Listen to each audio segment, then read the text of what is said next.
ਸਤਿ ਸ਼੍ਰੀ ਅਕਾਲ। ਤੁਸੀਂ ਜੁੜੇ ਹੋਏ ਹੋ ਪੰਜਾਬੀ ਰੇਡੀਓ ਯੂਐਸਏ ਦੇ ਨਾਲ ਤੇ ਮੈਂ ਹਾਂ ਪ੍ਰਵੀਨ ਸ਼ਰਮਾ। ਗੱਲਬਾਤ ਕਰਾਂਗੇ ਅਕਾਲੀ ਦਲ ਦੇ ਸੰਕਟ ਦੀ, ਕਿਉਂਕਿ ਬਹੁਤ ਸਾਰੀਆਂ ਖਬਰਾਂ ਆ ਰਹੀਆਂ ਨੇ। ਪਰ ਅੱਜ ਦੀ ਇਸ ਰਿਪੋਰਟ ਨੂੰ ਕਰਨ ਦਾ ਮਕਸਦ ਸਿਰਫ ਇੰਨਾ ਹੈ ਕਿ ਜਿਹੜੀਆਂ ਗੱਲਾਂ ਚੱਲ ਰਹੀਆਂ ਨੇ ਕਿ ਅਕਾਲੀ ਦਲ ਦਾ ਪ੍ਰਧਾਨ ਕੌਣ ਹੋਏਗਾ ਅਗਲਾ, ਤਾਂ ਬੇਸ਼ੱਕ ਇੱਕ ਵਾਰੀ ਪ੍ਰਧਾਨ ਸਾਹਿਬ ਨੇ ਆਪ ਹੀ ਜਿਹੜੀਆਂ ਸਾਰਾ ਕੁਝ ਭੰਗ ਕਰਕੇ ਪ੍ਰਧਾਨਗੀ ਆਪਦੇ ਕੋਲੇ ਰੱਖ ਕੇ ਸਾਰਾ ਢਾਂਚਾ ਭੰਗ ਕਰ ਦਿੱਤਾ। ਤੇ ਅਨੁਸ਼ਾਸਨੀ ਕਮੇਟੀ ਕਿੱਥੋਂ ਨਿਕਲ ਆਈ ਇਹਦਾ ਕਿਸੇ ਨੂੰ ਜਵਾਬ ਨਹੀਂ ਮਿਲਿਆ। ਪਰ ਜਿਹੜੇ ਇਸ ਵੇਲੇ ਅਕਾਲੀ ਦਲ ਦੇ ਇਸ ਲੀਡਰਸ਼ਿਪ ਸੰਕਟ ਨੂੰ ਲੈ ਕੇ ਜੋ ਗੱਲਾਂ ਚੱਲ ਰਹੀਆਂ ਨੇ, ਇਹਨਾਂ ਦੇ ਵਿੱਚ ਸਭ ਤੋਂ ਵੱਡੀ ਤੇ ਅਹਿਮ ਸਵਾਲ ਇਹ ਪੈਦਾ ਹੋ ਗਿਆ ਕਿ ਕੀ ਬਿਕਰਮ ਮਜੀਠੀਆ ਅਕਾਲੀ ਦਲ ਦਾ ਪ੍ਰਧਾਨ ਬਣ ਸਕਦਾ ਹੈ। ਬਿਕਰਮ ਮਜੀਠੀਆ ਦੀ ਪ੍ਰਧਾਨਗੀ ਦੇ ਵਿੱਚ ਭਾਜਪਾ ਨੂੰ ਕੀ ਦਿਲਚਸਪੀ ਹੈ। ਤੇ ਜਿਹੜੇ ਕੁਛ ਕੁ ਸੁਖਬੀਰ ਦੇ ਜਿਹੜੇ ਆਲੇ ਦੁਆਲੇ ਚਾਪਲੂਸ ਟਾਈਪ ਲੀਡਰ ਨੇ, ਉਹ ਬਿਲਕੁਲ ਉਸੇ ਤਰ੍ਹਾਂ, ਜਿਵੇਂ ਉਹ ਗੁੱਸਾ ਨਾ ਕਰਨ ਕਿਉਂਕਿ ਉਹਨਾਂ ਦੀ ਭੂਮਿਕਾ ਉਸੇ ਤਰ੍ਹਾਂ ਹੀ ਹੈ ਜਿਵੇਂ ਰਾਹੁਲ ਗਾਂਧੀ ਦੇ ਆਲੇ ਦੁਆਲੇ ਚਾਪਲੂਸ ਟਾਈਪ ਲੋਕ ਨੇ। ਉਹ ਗੱਲ ਵੱਖਰੀ ਹੈ ਕਿ ਨਾ ਤਾਂ ਜ਼ਮੀਨੀ ਹਕੀਕਤ ਉਹਨਾਂ ਨੂੰ ਪਤਾ ਲੱਗਦੀ ਹੈ ਗਾਂਧੀ ਪਰਿਵਾਰ ਨੂੰ, ਤੇ ਨਾ ਇੱਥੇ ਬਾਦਲ ਪਰਿਵਾਰ ਨੂੰ। ਬਾਦਲ ਪਰਿਵਾਰ ਨੂੰ ਪਤਾ ਵੀ ਹੋਵੇ ਤਾਂ ਵੀ ਉਹ ਅਣਗੌਲਿਆ ਕਰ ਦਿੰਦੇ ਨੇ। ਪਹਿਲੀ ਗੱਲ ਤਾਂ ਇਹ ਹੈ ਕਿ ਜਿਹੜੇ ਲੋਕ ਕਹਿ ਰਹੇ ਆ ਕਿ ਜਿਹੜੇ ਸੁਖਬੀਰ ਦੀ ਜਿਹੜੀ ਪ੍ਰਧਾਨਗੀ ਹੈ ਉਹ ਸੁਖਬੀਰ ਦੀ ਆਲੋਚਨਾ ਨਹੀਂ ਹੋਣੀ ਚਾਹੀਦੀ, ਉਹਨਾਂ ਦਾ ਵਿਰੋਧ ਨਹੀਂ ਹੋਣਾ ਚਾਹੀਦਾ। ਕਿਉਂ ਨਹੀਂ ਹੋਣਾ ਚਾਹੀਦਾ? ਕਿੱਥੇ ਲਿਖਿਆ ਕਿ ਇੱਕ ਆਗੂਆਂ ਨੂੰ ਸਵਾਲ ਨਾ ਹੋਣ? ਕਿੱਥੇ ਲਿਖਿਆ ਕਿ ਜਿਹੜੇ ਲੋਕ ਕਿਸੇ ਸਿਸਟਮ ਦੇ ਪ੍ਰਧਾਨ ਨੇ, ਇੱਕ ਪਾਰਟੀ ਦੇ ਪ੍ਰਧਾਨ ਨੇ, ਗ੍ਰਹਿ ਮੰਤਰੀ ਰਹਿ ਚੁੱਕੇ ਨੇ, ਉਹਨਾਂ ਨੂੰ ਸਵਾਲ ਨਾ ਹੋਣੇ ਚਾਹੀਦੇ ਨੇ?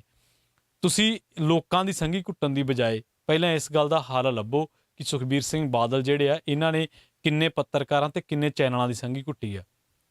ਕਦੇ ਸਵਾਲ ਕੀਤਾ ਸੁਖਬੀਰ ਸਿੰਘ ਬਾਦਲ ਨੂੰ ਕਿ ਜਿਹੜਾ ਅਕਾਲੀ ਦਲ ਆਪਣੇ ਆਪ ਕਹਿੰਦਾ ਹੁੰਦਾ ਸੀਗਾ ਕਿ ਸਾਨੂੰ ਸਭ ਤੋਂ ਵੱਡਾ ਮੈਂਡੇਟ ਮਿਲਿਆ, 90 ਤੋਂ ਵੱਧ ਸੀਟਾਂ ਮਿਲੀਆਂ ਨੇ, ਅੱਜ ਉਹ 3 ਸੀਟਾਂ ਤੇ ਹੈ। ਅਕਾਲੀ ਦਲ ਤੇ ਕਿਹੜਾ ਦੋਸ਼ ਨਹੀਂ ਲੱਗਿਆ? ਕਿ ਪੰਥਕ ਦੋਸ਼ ਨਹੀਂ ਲੱਗੇ? ਬੇਅਦਬੀ ਦੇ ਦੋਸ਼ ਅਕਾਲੀ ਦਲ ਤੇ ਨਹੀਂ ਲੱਗਦੇ? ਕਿ ਸਮਾਜਿਕ ਦੋਸ਼ ਨਹੀਂ ਲੱਗਦੇ, ਜਿਹੜੇ ਨਸ਼ੇ ਦੇ ਫੈਲਾਓ ਦੇ ਜਾਂ ਹੋਰ ਹਰ ਤਰ੍ਹਾਂ ਦੇ ਮਾਫੀਆ ਦੇ, ਟਰਾਂਸਪੋਰਟ ਮਾਫੀਆ ਦੇ? ਕਿ ਅਕਾਲੀ ਦਲ ਤੇ ਆਰਥਿਕ ਦੋਸ਼ ਨਹੀਂ ਲੱਗਦੇ ਕਿ ਇਹਨਾਂ ਨੇ ਪੰਜਾਬ ਦਾ ਦਿਵਾਲਾ ਕਰਤਾ? ਜਿਹੜੇ ਬੰਦੇ ਦਾ ਆਪਦਾ ਕੁਛ ਕੁ ਬੱਸਾਂ ਦਾ ਕਾਰੋਬਾਰ ਕੁਛ ਕੁ ਹਜ਼ਾਰਾਂ ਗੁਣਾ ਹੋ ਜਾਂਦਾ ਹੈ, ਤੇ ਇੱਕ ਪਾਸੇ ਪੰਜਾਬ ਦਾ 5-7 ਕਿੱਲਿਆਂ ਵਾਲਾ 10 ਕਿੱਲਿਆਂ ਵਾਲਾ ਕਿਸਾਨ ਵਿਚਾਰਾ ਖੁਦਕੁਸ਼ੀਆਂ ਕਰਦਾ, ਤੇ ਦੂਜੇ ਪਾਸੇ ਹੋਟਲ ਉਸਰ ਗਏ, ਮਹਿਲ ਉਸਰ ਗਏ। ਕਿੱਥੋਂ ਆਇਆ ਵਾ? ਕੀ ਇਹ ਸਵਾਲ ਸੁਖਬੀਰ ਸਿੰਘ ਬਾਦਲ ਨੂੰ ਨਹੀਂ ਹੋਣੇ ਚਾਹੀਦੇ? ਸੋ ਪਰ ਆਪਾਂ ਆਉਣੇ ਆ ਅਕਾਲੀ ਦਲ ਦੇ ਸੰਕਟ ਤੇ ਹੀ। ਅਸਲ ਦੇ ਵਿੱਚ 3-4 ਪੱਖਾਂ ਦੇ ਨਾਲ ਅਕਾਲੀ ਦਲ ਦੇ ਸੰਕਟ ਨੂੰ ਜਿਹੜੇ ਸਿਆਸੀ ਵਿਸ਼ਲੇਸ਼ਕ ਨੇ ਉਹ ਮੰਨਦੇ ਨੇ। ਪਹਿਲਾ ਜਿਹੜਾ ਪੱਖ ਆ ਉਹ ਇਹ ਹੈ ਕਿ ਉਹ ਪਹਿਲਾ ਧੜਾ ਜਿਹੜਾ ਸੁਖਬੀਰ ਸਿੰਘ ਬਾਦਲ ਨੂੰ ਕਿਸੇ ਵੀ ਹਾਲਤ ਪ੍ਰਧਾਨਗੀ ਤੋਂ ਨਹੀਂ ਲਾਉਣਾ ਚਾਹੁੰਦਾ। ਇੱਕ ਦੂਜਾ ਧੜਾ ਜਿਹੜਾ ਬੜਾ ਡਿਪਲੋਮੈਟਿਕ ਧੜਾ ਹੈ, ਤੇ ਉਹ ਚਾਹੁੰਦਾ ਵੀ ਹੈ ਕਿ ਬਾਦਲ ਪਰਿਵਾਰ ਨੂੰ ਹੁਣ ਰੁਖਸਤ ਕਰ ਦਿੱਤਾ ਜਾਵੇ ਅਕਾਲੀ ਦਲ ਦੀ ਪ੍ਰਧਾਨਗੀ ਤੋਂ। ਇੱਕ ਤੀਜਾ ਧੜਾ ਜਿਹੜਾ ਬਿਕਰਮ ਮਜੀਠੀਆ ਦੇ ਨਾਲ ਜਿਹੜਾ ਤਾਲੁਕਾਤ ਰੱਖਦਾ, ਜਿਹਦੀ ਰਾਏ ਰਲਦੀ ਹੈ, ਤੇ ਉਹਨੂੰ ਲੱਗਦਾ ਕਿ ਬਿਕਰਮ ਮਜੀਠੀਆ ਅਕਾਲੀ ਦਲ ਦਾ ਪ੍ਰਧਾਨ ਬਣੇ। ਤੇ ਇੱਕ ਜਿਹੜਾ ਚੌਥਾ ਧੜਾ ਹੈ ਉਹ ਇਹ ਹੈ ਕਿ ਮਜੀਠੀਆ ਜਾਂ ਬਾਦਲ ਹੁਣ ਅਕਾਲੀ ਦਲ ਦਾ ਬਦਲ ਨਹੀਂ ਹੈ।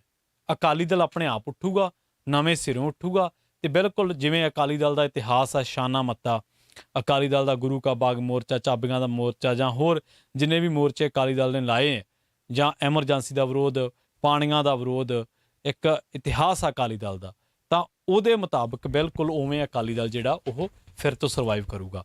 ਹੁਣ ਆਪਾਂ ਆਉਣੇ ਆ ਮਸਲੇ ਵਾਲੀ ਗੱਲ ਤੇ ਕਿ ਭਾਜਪਾ ਨੂੰ ਮਜੀਠੀਆ ਦੀ ਪ੍ਰਧਾਨਗੀ 'ਚ ਕੀ ਦਿਲਚਸਪੀ ਹੈ। ਗੱਲਾਂ ਕਿੱਥੋਂ ਉੱਠੀਆਂ ਨੇ? ਹਰ ਸਿਆਸੀ ਖਬਰ ਉਹੀ ਨਹੀਂ ਹੁੰਦੀ ਜਿਹੜੀ ਅਗਲੇ ਦਿਨ ਅਖਬਾਰ 'ਚ ਛਪ ਗਈ। ਸਿਆਸੀ ਥਿਊਰੀਆਂ ਨੂੰ ਤੁਹਾਨੂੰ ਕੁਝ ਸੁਲਝਾਉਣਾ ਪੈਂਦਾ, ਕੁਝ ਸਿਆਸੀ ਹਵਾਲੇ ਦੇਣੇ ਪੈਂਦੇ ਆ। ਤੁਹਾਨੂੰ ਯਾਦ ਹੋਣਾ ਜਦੋਂ ਬਿਕਰਮ ਮਜੀਠੀਆ ਇੱਥੇ ਜੇਲ੍ਹ ਨਹੀਂ ਗਏ ਸੀਗੇ, ਤਾਂ ਜਦੋਂ ਪ੍ਰਧਾਨ ਮੰਤਰੀ ਇੱਥੇ ਆਉਂਦੇ ਨੇ, ਮੁੜ ਜਾਂਦੇ ਨੇ ਖਾਲੀ ਕੁਰਸੀਆਂ ਵੇਖ ਕੇ, ਉਹਨਾਂ ਨੂੰ ਪਤਾ ਲੱਗ ਜਾਂਦਾ ਕਿ ਇਕੱਠ ਹੈ ਨਹੀਂ ਗਾ, ਤਾਂ ਸਭ ਤੋਂ ਪਹਿਲਾਂ ਬਿਕਰਮ ਮਜੀਠੀਆ ਅਗਰੈਸਿਵ ਹੋ ਕੇ ਉਸ ਗੱਲ ਤੇ ਨਰਿੰਦਰ ਮੋਦੀ ਦਾ ਬਚਾਅ ਕਰਦੇ ਨੇ। ਲੋਕ ਕਹਿੰਦੇ ਨੇ ਕਿ ਅਕਾਲੀ ਦਲ ਨੇ ਭਾਜਪਾ ਨੂੰ ਵੋਟ ਦ੍ਰੋਪਦੀ ਮੁਰਮੂ ਨੂੰ ਇਸ ਕਰਕੇ ਨਹੀਂ ਪਾਈ ਕਿ ਉਹਨਾਂ ਨੂੰ ਲੱਗਦਾ ਕਿ ਉਹਨਾਂ ਨੂੰ ਵੋਟ ਪਾਉਣੀ ਚਾਹੀਦੀ ਹੈ। ਉਹਨਾਂ ਦੀਆਂ ਕੁਛ ਮਜਬੂਰੀਆਂ ਨੇ, ਜਿਨ੍ਹਾਂ ਮਜਬੂਰੀਆਂ 'ਚ ਇੱਕ ਮਜਬੂਰੀ ਬਿਕਰਮ ਮਜੀਠੀਆ ਨੂੰ ਵੀ ਕਹਿੰਦੇ ਨੇ ਉਹ ਲੋਕ। ਸਿਆਸੀ ਵਿਸ਼ਲੇਸ਼ਕ ਇਹਨਾਂ ਚੀਜ਼ਾਂ ਨੂੰ 4 ਚੀਜ਼ਾਂ ਦੇ ਵਿੱਚ ਵੰਡਦੇ ਨੇ, ਜਿਵੇਂ ਮੈਂ ਕਹਿ ਕੇ ਹਟਿਆ। ਪਰ ਸਭ ਤੋਂ ਪਹਿਲਾ ਤੇ ਅਹਿਮ ਉਹ ਘੇਰਾ ਜਿਹੜਾ ਸੁਖਬੀਰ ਸਿੰਘ ਬਾਦਲ ਨੂੰ ਕਿਸੇ ਵੀ ਹਾਲਤ ਪ੍ਰਧਾਨਗੀ ਤੋਂ ਜਾਣ ਨਹੀਂ ਦੇਣਾ ਚਾਹੁੰਦਾ। ਇਹਨਾਂ ਨੂੰ ਲੱਗਦਾ ਕਿ ਜੇਕਰ ਸੁਖਬੀਰ ਸਿੰਘ ਬਾਦਲ ਪ੍ਰਧਾਨ ਬਣੇ ਰਹੇ ਤਾਂ ਸਾਡਾ ਵੀ ਤੋਰੀ ਫੁਲਕਾ ਚੱਲੀ ਜਾਊਗਾ, ਤੇ ਸਾਡੇ ਕੋਲੇ ਜਿਹੜੀ ਆ ਉਹ ਪਾਵਰਾਂ ਰਹਿਣਗੀਆਂ। ਪਰ ਪਾਵਰਾਂ ਲੋਕਾਂ ਨੇ ਦੇਣੀਆਂ ਵਾ।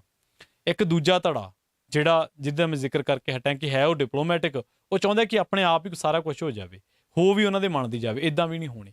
ਇੱਕ ਤੀਜਾ ਧੜਾ ਜੀ ਤੇ ਮੈਂ ਆ ਰਿਹਾ ਵਾਂ, ਭਾਜਪਾ। ਉਹਨੂੰ ਬਿਕਰਮ ਮਜੀਠੀਆ ਦੀ ਪ੍ਰਧਾਨਗੀ 'ਚ ਕੀ ਦਿਲਚਸਪੀ ਆ? ਕੁਛ ਮਰਜ਼ੀ ਆ। ਇਸ ਵੇਲੇ ਤੁਹਾਨੂੰ ਕਹਿਣਾ ਪਊਗਾ ਕਿ ਵਿਕਰਮ ਮਜੀਠੀਆ ਜਦੋਂ ਸਭ ਤੋਂ ਜ਼ਿਆਦਾ ਅਗਰੈਸਿਵ ਉਦੋਂ ਹੁੰਦੇ ਨੇ ਜਦੋਂ ਇੱਥੋਂ ਦੀ ਪ੍ਰਧਾਨ ਮੰਤਰੀ ਸਾਹਿਬ ਜਿਹੜੇ ਆ ਉਹ ਵਾਪਸ ਮੁੜ ਕੇ ਜਾਂਦੇ ਨੇ। ਤੇ ਜਦੋਂ ਵਿਕਰਮ ਮਜੀਠੀਆ ਜੇਲ੍ਹ ਚੋਂ ਬਾਹਰ ਆਉਂਦੇ ਆ ਤਾਂ ਸਭ ਤੋਂ ਪਹਿਲਾਂ ਉਹਨਾਂ ਦਾ ਸਵਾਗਤ ਹਰਜੀਤ ਗਰੇਵਾਲ ਕਰਦੇ ਆ। ਪ੍ਰਕਾਸ਼ ਸਿੰਘ ਬਾਦਲ ਨੇ ਇੱਕ ਵਾਰੀ ਕਿਹਾ ਸੀ ਜਦੋਂ ਵਿਕਰਮ ਮਜੀਠੀਆ ਤੋਂ ਅਸੁਰੱਖਿਅਤ ਮਹਿਸੂਸ ਕਰਦੇ ਸੀ, ਉਹਨਾਂ ਨੇ ਕਿਹਾ ਸੀਗਾ ਕਿ ਆ ਜਿਹੜੇ ਮੇਰੇ ਮਗਰ ਖੜੇ ਆ ਇਹਨਾਂ ਨੂੰ ਕਾਹਲ ਹੈ ਕਿ ਸਾਰਾ ਕੁਝ ਅਸੀਂ ਆਪਦੇ ਕੋਲੇ ਲੈ ਲਈਏ, ਪਰ ਕਹਿੰਦੇ ਇਦਾਂ ਨਹੀਂ ਹੁੰਦਾ, ਮੈਂ ਜੇਲ੍ਹਾਂ ਕੱਟੀਆਂ। ਇਹ ਤੁਸੀਂ ਵੀ ਸਾਰਿਆਂ ਨੇ ਸੁਣਿਆ ਹੋਣਾ। ਵਿਕਰਮ ਮਜੀਠੀਆ ਜਦੋਂ ਜੇਲ੍ਹ ਦੇ ਵਿੱਚ ਆਉਂਦੇ ਨੇ ਉਹਨਾਂ ਕੋਲੇ ਸੁਖਬੀਰ ਸਿੰਘ ਬਾਦਲ, ਪ੍ਰਕਾਸ਼ ਸਿੰਘ ਬਾਦਲ ਨਹੀਂ ਪਹੁੰਚਦੇ ਜਾਂ ਅਕਾਲੀ ਦਲ ਦਾ ਕੋਈ ਹੋਰ ਲੀਡਰ ਨਹੀਂ, ਉਹਨਾਂ ਦੇ ਕੋਲੇ ਉੱਥੋਂ ਦੇ ਨੌਜਵਾਨ ਪਹੁੰਚਦੇ। ਤੇ ਇਹ ਗੱਲ ਮੰਨਣੀ ਪਊਗੀ ਕਿ ਸੁਖਬੀਰ ਸਿੰਘ ਬਾਦਲ ਤੋਂ ਬਾਅਦ ਅਕਾਲੀ ਦਲ ਦੇ ਵਿੱਚ ਜੇ ਕੋਈ ਨੌਜਵਾਨਾਂ ਦੇ ਵਿੱਚ ਜੇ ਨੌਜਵਾਨਾਂ ਨੂੰ ਜ਼ਿਆਦਾ ਖਿੱਚਦਾ ਤੇ ਉਹ ਹੈ ਵਿਕਰਮ ਮਜੀਠੀਆ ਤੇ ਜਾਂ ਮਨਪ੍ਰੀਤ ਇਆਲੀ। ਵਿਰਸਾ ਸਿੰਘ ਵਲਟੋਆ ਨੇ ਮਨਪ੍ਰੀਤ ਇਆਲੀ ਤੇ ਦੋਸ਼ ਤਾਂ ਲਾਤੇ ਆ ਕਿ ਇਹ ਮਨਜਿੰਦਰ ਸਿਰਸਾ ਦੇ ਨਾਲ ਮੀਟਿੰਗਾਂ ਕਰ ਰਹੇ ਆ ਭਾਜਪਾ ਦੇ ਨਾਲ, ਪਰ ਜਦੋਂ ਮਨਪ੍ਰੀਤ ਇਆਲੀ ਨੇ ਜਵਾਬ ਦਿੱਤਾ ਤਾਂ ਉਸ ਤੋਂ ਬਾਅਦ ਕੋਈ ਉਹਨਾਂ ਦਾ ਜਵਾਬ ਨਹੀਂ ਆਇਆ। ਮਨਪ੍ਰੀਤ ਇਆਲੀ ਕਹਿੰਦੇ ਮੈਂ ਆਪਦੀ ਵਾਈਫ ਨੂੰ ਲੈਣ ਗਿਆ ਸੀਗਾ। ਸੋ ਇੱਕ ਉਹ ਧੜਾ ਜਿਹੜਾ ਮੰਨਦਾ ਕਿ ਅਕਾਲੀ ਦਲ ਆਪਣੇ ਆਪ ਉੱਭਰੇਗਾ, ਪਰ ਅਕਾਲੀ ਦਲ ਕਿਵੇਂ ਉੱਭਰੇਗਾ ਇਹਦੇ ਬਾਰੇ ਕੋਈ ਹਲੇ ਪੱਕਾ ਪੁਖਤਾ ਨਹੀਂ ਕਹਿ ਸਕਦੇ। ਪਰ ਇੱਕ ਗੱਲ ਜ਼ਰੂਰ ਕਹਾਂਗੇ, ਉਹ ਇਹ ਹੈ ਕਿ ਪੰਜਾਬ ਦੇ ਵਿੱਚ ਹਾਲੇ ਵੀ ਖੇਤਰੀ ਪਾਰਟੀ ਦਾ ਵਜੂਦ ਹੈ, ਬਸ਼ਰਤੇ ਉਹ ਪਾਰਟੀ ਪੰਥਕ ਜੋ ਮਸਲੇ ਆ ਉਹਨਾਂ ਤੇ, ਪੰਜਾਬ ਦੇ ਮਸਲੇ ਆ ਉਹਨਾਂ ਤੇ ਇੱਕ ਠੋਸ ਪਹਿਰੇਦਾਰੀ ਰੱਖਦੀ ਹੋਵੇ। ਅਕਾਲੀ ਦਲ ਦੇ ਸੰਕਟ ਦਾ ਵਿਸ਼ਲੇਸ਼ਣ ਤਾਂ ਕਈ ਪੱਖਾਂ ਤੋਂ ਹੋਰ ਵੀ ਕੀਤਾ ਜਾ ਸਕਦਾ ਹੈ, ਪਰ ਕਿਉਂਕਿ ਬਾਦਲ ਪਰਿਵਾਰ ਪ੍ਰਧਾਨਗੀ ਛੱਡਣੀ ਨਹੀਂ ਚਾਹੁੰਦਾ, ਬਾਦਲ ਪਰਿਵਾਰ ਦੇ ਨਾਲ ਬਹੁਤ ਸਾਰੇ ਲੋਕ ਸਹਿਮਤ ਨਹੀਂ, ਇਹ ਸੱਚ ਹੈ। ਕਿਉਂਕਿ ਉਹਨਾਂ ਤੇ ਦੋਸ਼ ਲੱਗਦੇ ਨੇ, ਉਹਨਾਂ ਤੇ ਪੰਥਕ ਦੋਸ਼ ਵੀ ਲੱਗਦੇ ਨੇ, ਸਮਾਜਿਕ ਦੋਸ਼ ਵੀ ਲੱਗਦੇ ਨੇ, ਆਰਥਿਕ ਦੋਸ਼ ਵੀ ਲੱਗਦੇ ਨੇ, ਪੰਜਾਬ ਦੇ ਕੰਗਾਲੇਪਣ ਦੇ ਵੀ ਦੋਸ਼ ਉਹਨਾਂ ਦੇ ਲੱਗਦੇ ਨੇ। ਕਰਜ਼ਾ 2017 ਦੇ ਵਿੱਚ ਅਕਾਲੀ ਦਲ ਦੀ ਦੇਣ ਹੈ ਜਿਹੜਾ 30,000 ਕਰੋੜ ਰੁਪਏ ਦਾ ਅਨਾਜ ਘੁਟਾਲਾ ਕਰਜ਼ੇ ਦੇ ਵਿੱਚ ਤਬਦੀਲ ਹੋਇਆ ਸੀ। ਇਹਨਾਂ ਗੱਲਾਂ ਤੋਂ, ਇਹਨਾਂ ਦੋਸ਼ਾਂ ਤੋਂ, ਪੰਥਕ ਦੋਸ਼ਾਂ ਤੋਂ ਬਾਦਲ ਪਰਿਵਾਰ ਭੱਜ ਨਹੀਂ ਸਕਦਾ। ਪਰ ਦੂਜੇ ਪਾਸੇ ਅਕਾਲੀ ਦਲ ਦੇ ਵਿੱਚ ਇੱਕ ਇਹੋ ਜਿਹਾ ਕੇਡਰ ਹੈ, ਇੱਕ ਇਹੋ ਜਿਹਾ ਵਰਕਰਾਂ ਦਾ ਵਰਗ ਹੈ ਜਿਹੜਾ ਚਾਹੁੰਦਾ ਕਿ ਵਿਕਰਮ ਮਜੀਠੀਆ ਪ੍ਰਧਾਨ ਬਣੇ। ਔਰ ਬਹੁਤੇ ਲੋਕ ਇਹ ਵੀ ਕਹਿੰਦੇ ਨੇ, ਸਿਆਸੀ ਵਿਸ਼ਲੇਸ਼ਕ, ਕਿ ਭਾਜਪਾ ਦੀ ਵੀ ਦਿਲਚਸਪੀ ਹੈ ਕਿ ਵਿਕਰਮ ਮਜੀਠੀਆ ਪ੍ਰਧਾਨ ਬਣਨੇ ਚਾਹੀਦੇ ਹੈ। ਵਿਕਰਮ ਮਜੀਠੀਆ ਨੂੰ ਪ੍ਰਧਾਨਗੀ ਕਦੋਂ ਮਿਲੂਗੀ? ਕਿ ਵਿਕਰਮ ਮਜੀਠੀਆ ਹੀ ਪ੍ਰਧਾਨ ਬਣਨਗੇ? ਭਾਜਪਾ ਦੀ ਇਹਦੇ 'ਚ ਕੀ ਦਿਲਚਸਪੀ ਹੈ? ਜਿਹੜੇ ਅਕਾਲੀ ਦਲ ਦੇ ਸੁਖਬੀਰ ਸਿੰਘ ਬਾਦਲ ਦੇ ਆਲੇ ਦੁਆਲੇ ਚਾਪਲੂਸ ਟਾਈਪ ਲੀਡਰ ਨੇ, ਉਹ ਕਿਉਂ ਚਾਹੁੰਦੇ ਨੇ? ਉਹਨਾਂ ਦੀਆਂ ਕੀ ਮਜਬੂਰੀਆਂ ਕਿ ਉਹ ਸੁਖਬੀਰ ਸਿੰਘ ਬਾਦਲ ਨੂੰ ਹੀ ਨੇਤਾ ਚੁਣਨਾ ਚਾਹੁੰਦੇ ਨੇ? ਪਰ ਤੁਸੀਂ ਕੀ ਸੋਚਦੇ ਹੋ ਕਿ ਅਕਾਲੀ ਦਲ ਦੁਬਾਰਾ ਸਰਵਾਈਵ ਕਰ ਸਕਦਾ? ਜੇਕਰ ਸਰਵਾਈਵ ਕਰ ਸਕਦਾ ਤਾਂ ਕਿਹੋ ਜਿਹਾ ਅਕਾਲੀ ਦਲ ਦੁਬਾਰਾ ਸਰਵਾਈਵ ਕਰ ਸਕਦਾ? ਕਿਉਂਕਿ ਅਕਾਲੀ ਦਲ ਦਾ ਆਪਣਾ ਇੱਕ ਸ਼ਾਨਾ ਮਾਤਾ ਇਤਿਹਾਸ ਹੈ, ਗੁਰੂ ਕਾ ਬਾਗ ਮੋਰਚਾ ਤੋਂ ਲੈ ਕੇ ਪਾਣੀਆਂ ਦੇ ਮੋਰਚੇ ਤੱਕ, ਅਨੰਦਪੁਰ ਸਾਹਿਬ ਦਾ ਮਤਾ, ਧਰਮ ਯੁੱਧ ਮੋਰਚਾ, ਪਾਣੀਆਂ ਦੀ ਲੜਾਈ, ਐਮਰਜੈਂਸੀ ਦੀ ਲੜਾਈ, ਇਹ ਸਭ ਅਕਾਲੀ ਦਲ ਦੇ ਹਿੱਸੇ ਆਈਆਂ ਨੇ। ਅਕਾਲੀ ਦਲ ਦਾ ਇਤਿਹਾਸ ਬਹੁਤ ਸ਼ਾਨਾ ਮਾਤਾ ਇਤਿਹਾਸ ਹੈ, ਪਰ ਅੱਜ ਅਕਾਲੀ ਦਲ ਇੱਕ ਪਰਿਵਾਰ ਦੀ ਪੂੰਜੀ ਬਣ ਕੇ ਰਹਿ ਗਿਆ ਵਾ। ਤੁਸੀਂ ਕੀ ਸੋਚਦੇ ਹੋ ਕਿ ਸੁਖਬੀਰ ਸਿੰਘ ਬਾਦਲ ਅਕਾਲੀ ਦਲ ਨੂੰ ਚੱਕ ਲੈਣਗੇ, ਦੁਬਾਰਾ ਉਸ ਮੁਕਾਮ ਤੇ ਲੈ ਜਾਣਗੇ? ਕਿ ਸੁਖਬੀਰ ਸਿੰਘ ਬਾਦਲ ਦੀ ਥਾਂ ਵਿਕਰਮ ਮਜੀਠੀਆ ਲੈਣਗੇ? ਮਨਪ੍ਰੀਤ ਇਆਲੀ ਦੀਆਂ ਕੀ ਵਾਕਈ ਸੰਭਾਵਨਾਵਾਂ ਭਾਜਪਾ ਦੇ ਵੱਲ ਨੇ? ਆਪਣੇ ਜਵਾਬ ਤੁਸੀਂ ਕਮੈਂਟ ਬਾਕਸ ਦੇ ਵਿੱਚ ਜ਼ਰੂਰ ਦੇ ਸਕਦੇ ਹੋ। ਬਹੁਤ ਬਹੁਤ ਧੰਨਵਾਦ, ਜੁੜੇ ਰਹੋ